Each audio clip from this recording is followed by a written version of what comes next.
Chapter 3. Bargain what? So now what's happening? I ask myself as numerous scenes from my life flash around me.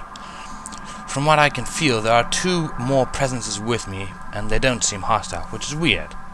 I'm also back in my human form again, but I'm somehow in full health.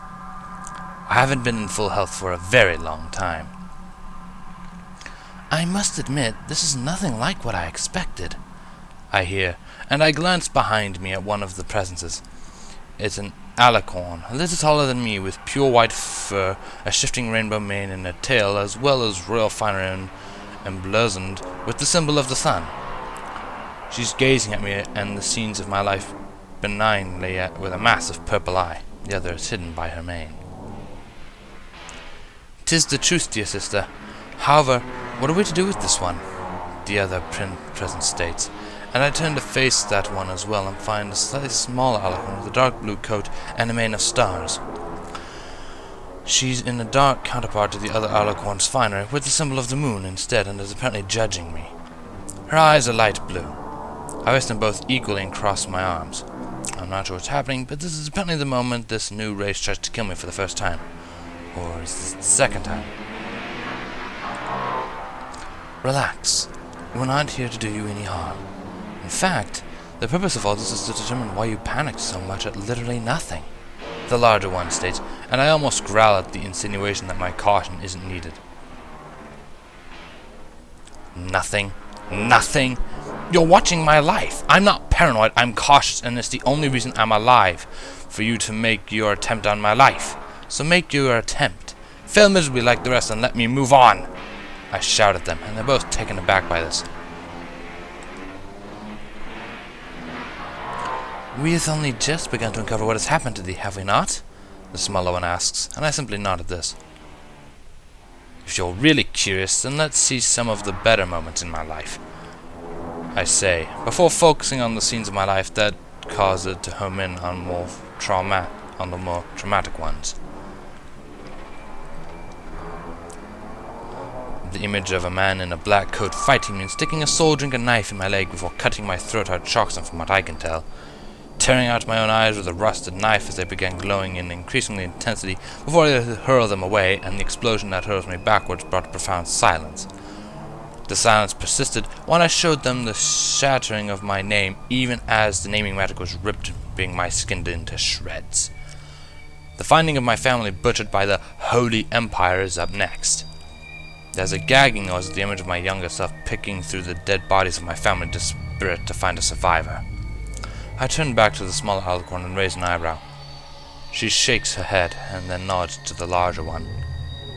Huh. It is the larger one that's gagging at these images. I'd figure someone younger would be more disgusted by things like this. I give her a wry look, and she looks a little sheepish. Alright, my sister and I get it.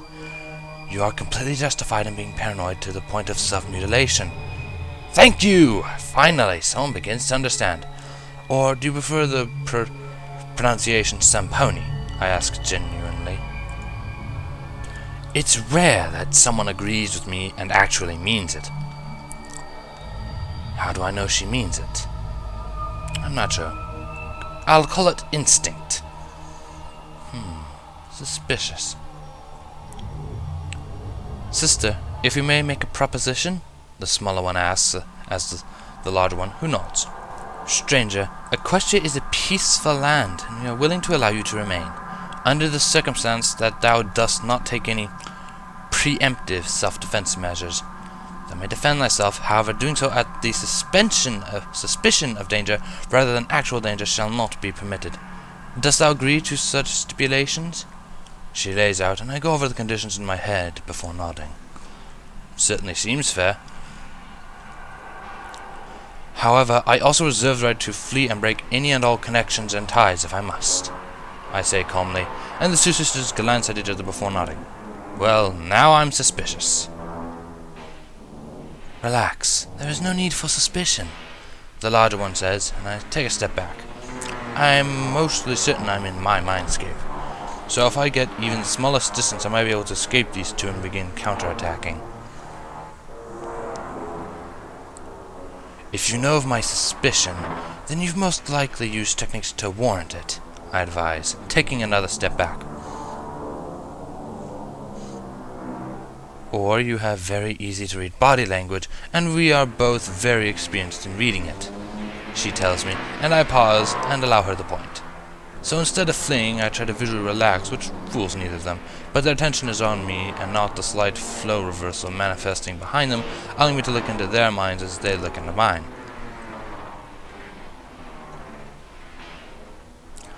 Fair enough. I assume there is more you wish to know, or you would not be in here. This is a rather intense and hooves on the way of uncovering information, I note, and the two glance towards each other and thankfully miss the window behind them. First off, before we go any further, when did this all start? The larger of the two asks, and I sigh. There's no real point hiding it. My enemies all know their version of the story. No matter how many times I repeat my own, no one believes it. It started foolishly, I tell them before launching into the story. When I was just beginning to come into my magic, I got into a fight with a young squire. Edmund Leonidas was his name, and he was an arrogant braggart. Unfortunately for me, he was also fourth in succession for the throne by way of his mother. I begin explaining this story, long familiar to my lips, coming easily. These two are powerful, very, very powerful. Even at full strength, I would have a hard time doing any damage to either. We see where this is headed, the smaller one states, and I shake my head.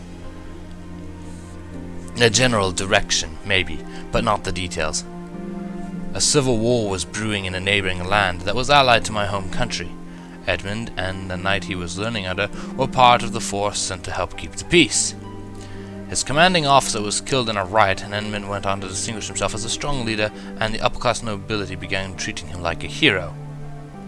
This was all well and good, as I had forgotten about the twit in the intervening years, but he had a long memory, and the grudge had festered. I keep explaining, and to my surprise they're paying rapt attention. So he sent out an army to settle a grudge? The larger one asked incredulously. No. A training exercise he was leading stumbled across me in the training area. I'd been there for 2 years at that point, and they thought I was trespassing because they'd put up a barricade the week before. They brought me before him, and he recognized me. He sent the soldiers out of earshot and began talking to me as if I were some old enemy that had plagued him for his whole life. When I told him that this was just an accident and that I had no clue who he was, he lost his temper and attacked me, I say, continuing the story as the mindscape actually forms this life-altering event behind me. I glance back and grimace at the terrible moment. It's just me and Edmund, he in white and gold armor, and myself in comfortable grey traveling robes.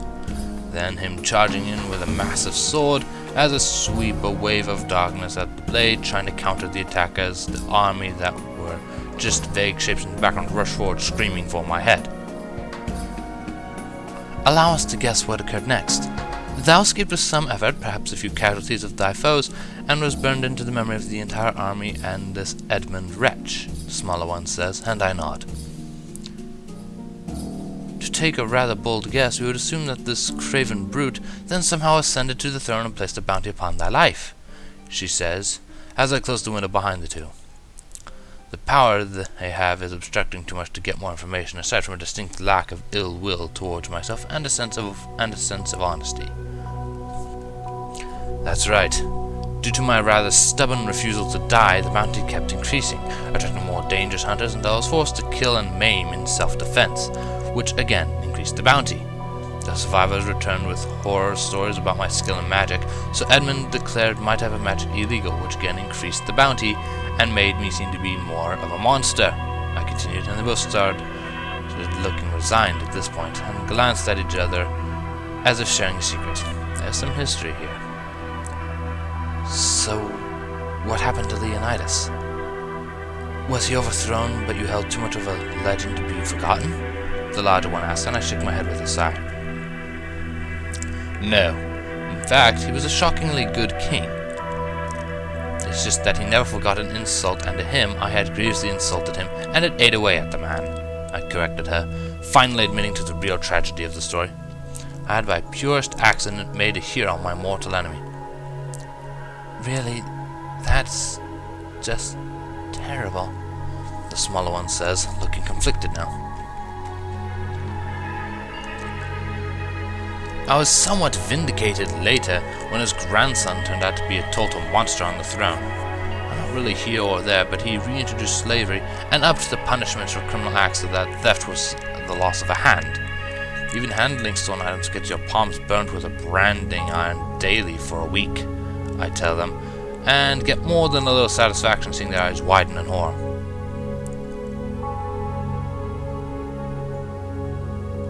Does that be all to the tale? The smaller one asks, and I shrug. Unless you want more specific details, then yes. Although it's still a work in progress, I'm still alive after all, I say kindly, hoping that neither noticed the window in any capacity. People tend to get a little touchy at looking into their minds. So I trust your little peek was enlightening?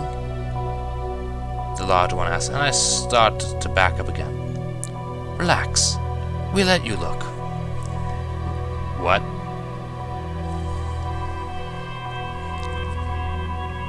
"'Twould be most crass of us to intrude upon thy mind without allowing thou to satisfy thy own curiosity," the smaller one admits, and I smile. Something actually benign. Well, that is a twist. "Though we would like to know your plans from this moment forwards," the larger one says, and a nodding grin a little. Well, I'm mostly a reactionary individual. I never really ever had time to plan, just react. Furthermore, every time I tried to plan, I'd have to throw it out the window when something I hadn't considered would happen, which was practically every time as well, I admit, and there's a snort of amusement, but from which one I can't tell.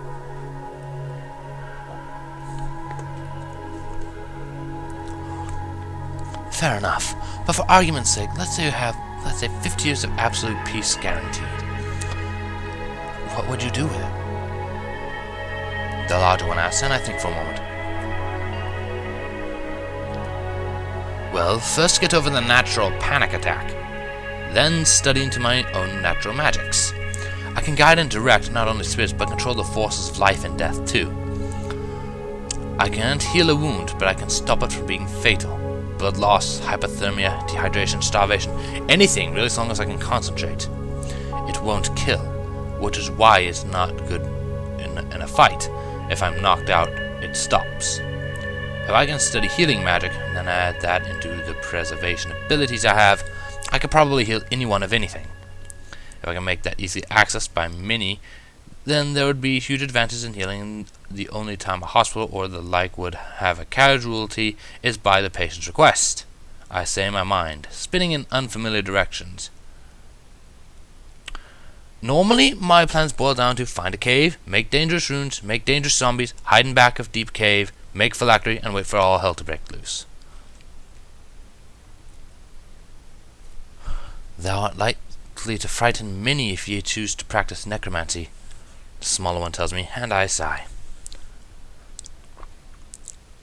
I know, but the problem with necromancy isn't necromancy itself, it's how it's seen, I say, and there's no answer, but I get the thing that they're telling me to go on.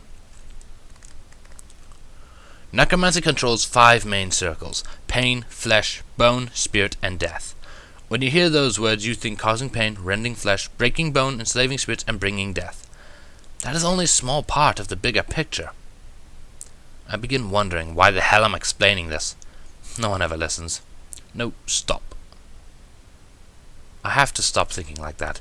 I'm on another world and I think, I guess, these two might actually like me.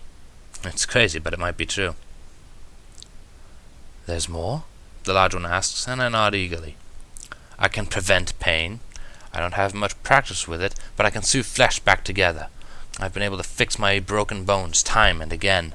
I soothe the souls of my murdered family, and I have long defied death itself. Now, do any of those actions sound the slightest bit evil? I ask, trying desperately to sell the idea.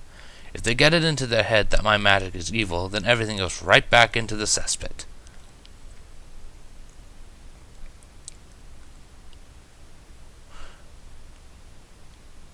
If you put it that way, then you've already found a student, she says, and I'm stunned for a moment. Really? You mean that? I mean, what? I'm accepted. What? I ask. At that moment of being stunned, decides to strike up camp in my mind as I cannot wrap my mind around the fact. But seriously, what the hell? I'm accepted? Why? How? What the hell? I fall backward onto my rear in the mindscape, but barely notice the movement. Sister, hast thou broken him already? The smaller one asks impishly, looking up at the larger one, who looks like she's holding back laughter. Perhaps 'twould be prudent to give the fool time to rest? He doth appear perplexed. You're right. Rest well, little one, and welcome to your new home, the taller one says, leaning down and giving me a kiss on the forehead before they vanish from my mindscape. What? I ask, as the world around me darkens and fades away. I'm asleep again, but I need answers, so I do everything I can to force myself awake. I open my eyes. Oh, right. Reality. No eyes. There's a gasp and I hear numerous hooves hit the floor in rapid succession and then stop. So did the group just turn around? Probably. Those two that were in my head are still here, right? I ask, and there is a silence. We are, the smaller one says after a moment. So you were being honest, I say, closing my eye sockets so not to creep those present out any longer. I'm considerate like that.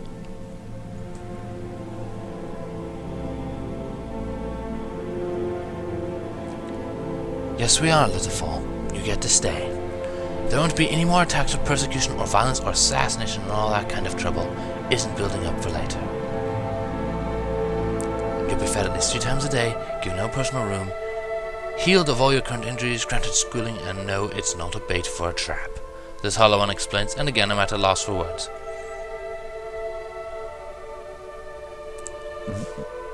What? Except that no one, it seems. Not a what? A healed schooling? What? Oh dear, I appear to be in a mental loop of some kind. I hate it when this happens because I get to watch myself do something completely stupid. Great. The poor little dear, a new voice says. It's female and that's all I can make out. Luckily, it shakes me out of the loop. How many are here? I ask, growing very self-aware of the fact that I'm stark naked, heavily injured, and in a room full of unknowns with only one word of 2 very powerful strangers that I was safe. There are 9 ponies, not including yourself. 2 nurses and a doctor, 2 guards, myself, my lovely wife Princess Cadence, Princess Luna, and Princess Celestia, Shining Armor explains, and I can't help it. My eyelids open in a futile attempt to see what's happening as my head moves from right to left, then back again in a slight panic. That's a lot of power in one place. I am dead. Calm down, fool. Remember, no pony is going to attack you. The larger one, which I guess is Celestia due to the familiar voice and the name Luna not fitting something with the sun symbol, when the other one had a moon on. Right. Safe. Yeah, right. Is what slips past my lips as I edge away from the breathing I can hear. There's too many people at once. Thank you very much. I start breathing a little more heavily. I'm positive the busted horn is messing with my magic and with the fact that I seem to be at most a third the size of an adult female. I doubt I can physically defend myself against so many, and outrunning them will be hard, as at least 2 have wings and mine are in shreds and... Calm down. They're supposed to be friendly. Nothing is ever truly friendly. This is a new world. No way problems could chase me so far. Like distance ever stopped them before. Calm down! I take a few deep breaths and steady myself, forcing my heart to stop racing, and I remember to close my empty eyes again. That was why I wore the bandages before, is that I kept opening the eye sockets, and it was the stuff of nightmares when a bee flew into one. Just remembering makes me shiver. goodness that had been a bad week.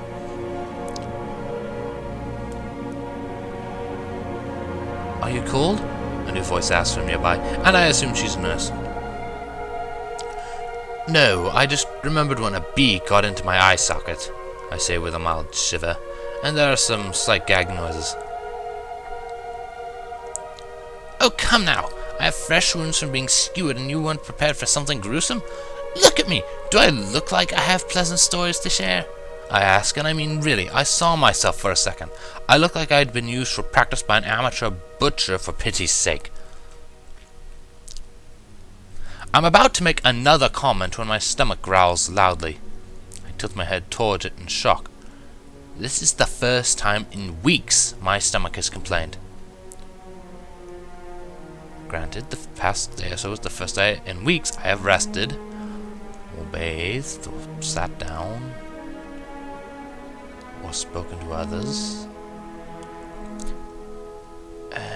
It suddenly dawns on me just how far out of my depth I am. The feeling of sheer vertigo is truly astonishing. Perhaps a snack. I'll go fetch an apple, another unfamiliar voice says. This one male, and there is the sound of hoofbeats before an incredibly awkward silence. Had I had fingers, I would be drumming them in nervousness.